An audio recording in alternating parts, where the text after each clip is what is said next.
That's a very interesting reflection you just made. We see it in other countries. We see it here among certain elites in Australia.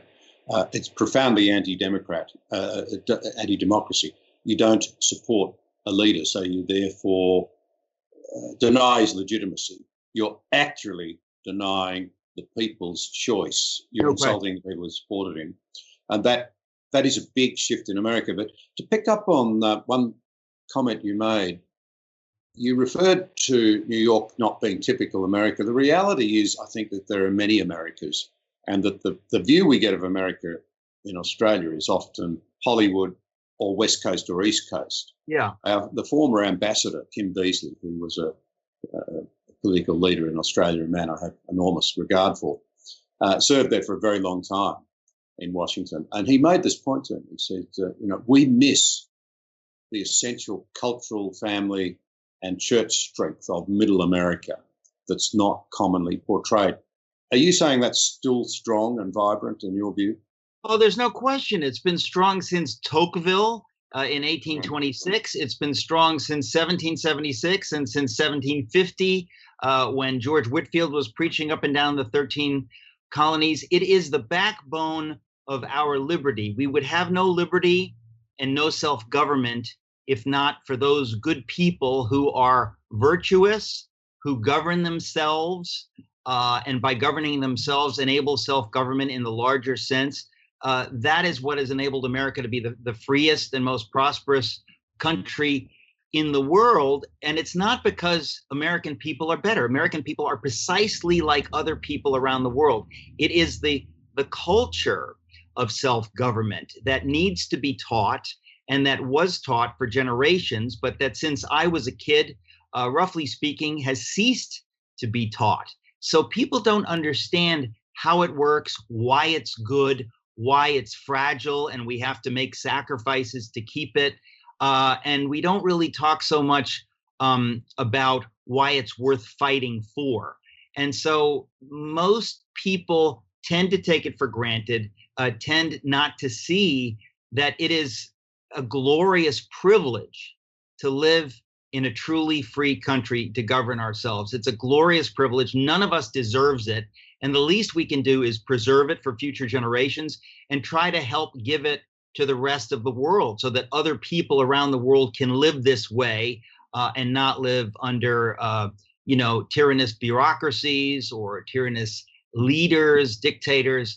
It's just something that, without any question, I didn't discover until later in life. And so I'm making up for lost time by writing about it and talking about it, because I think that everyone in the world deserves the opportunity to really be free, to be self-governing, and to have economic freedom and economic opportunity. All of those things are wonderful, but they don't exist in the state of nature. If we leave things, just to go as they're going to go, eventually you devolve, whether to anarchy or to tyranny, to something less than what we currently still have. I understand what you're saying. It's always a battle. The price of freedom is eternal vigilance, as is said. Who's going to win, though, in America? Because it does seem that what you call the deep state, what we might call the elites with the megaphones, they're mounting a pretty powerful case, a pretty powerful pushback against the traditional bases of American freedom. You get the impression that America is changing, and this was Kim Beazley, the former ambassador's point. He was saying that don't miss the great bulwark of Middle America. It's still much stronger than you think. But you yourself have just said they're not being taught anymore. The kids are not being taught the basis of freedom. Mostly that's true. Mostly that is true. But what I see, I speak all over America, and I meet oftentimes young people who have gone to strong Christian schools, private schools. More often than that, I meet people who have been homeschooled.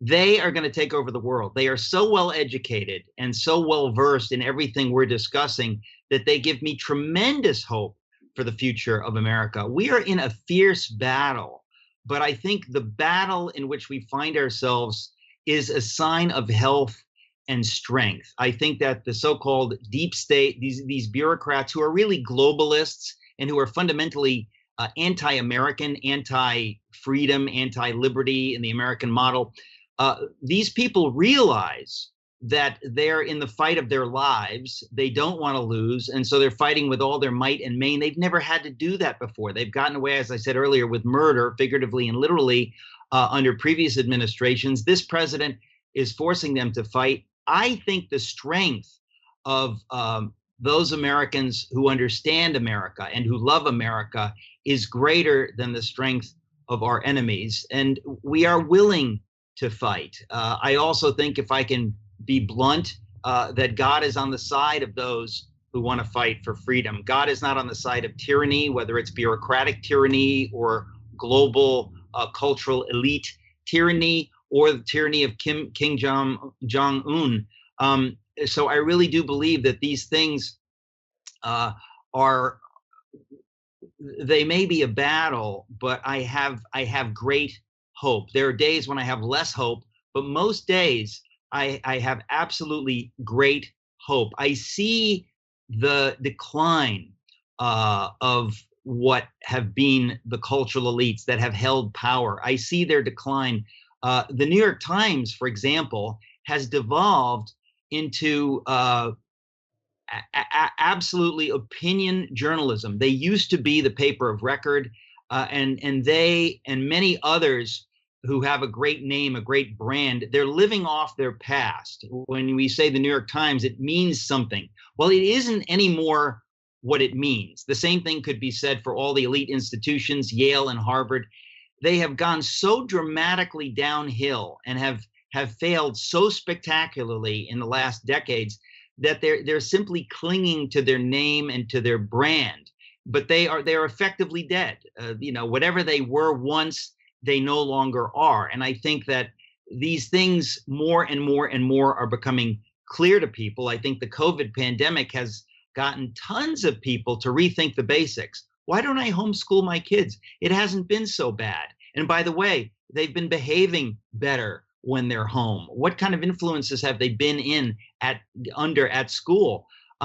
You're seeing a lot of that. I think there's going to be a lot of homeschooling that's going to go on, and this is, below the college level. But I also think a lot of people are wondering, what am I paying for? I'm sending my kid to this college.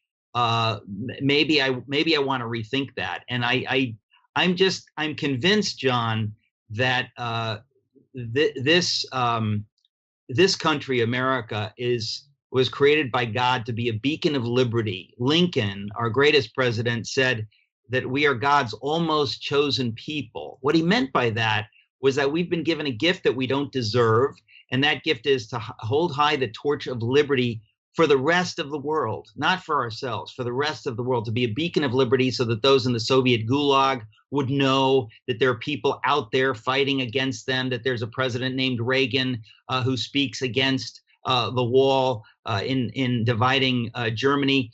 There are people all around the world looking to America. And, John Winthrop, the governor of the Massachusetts Bay Colony, quoting the New Testament, talked about the Massachusetts Bay Colony being a shining city on a hill, which is, of course, a profoundly Christian idea. It was picked up by JFK and then by Reagan. It is an idea that people are looking to us for something. So we bear a responsibility that goes far beyond our shores. The whole world wants us to continue to be free, to cherish freedom, to spread opportunity, to spread religious liberty. We forget how little religious liberty there is around the world, how many people would face death for converting to a religion other than Islam, for example. And so I have to say I'm hopeful, and I don't think that God is inclined to let America get what we deserve. I think he's been gracious to us and has continued to be gracious to us, and that these battles, the tumult in which we're finding ourselves at present is a sign of health, in the way that a fever can be a sign of health. There's a battle going on. Thank you for watching this episode. We appreciate your support. If you value vital conversations like this one, be sure to subscribe to the channel there, and also click the notification bell to to stay up to date with new releases.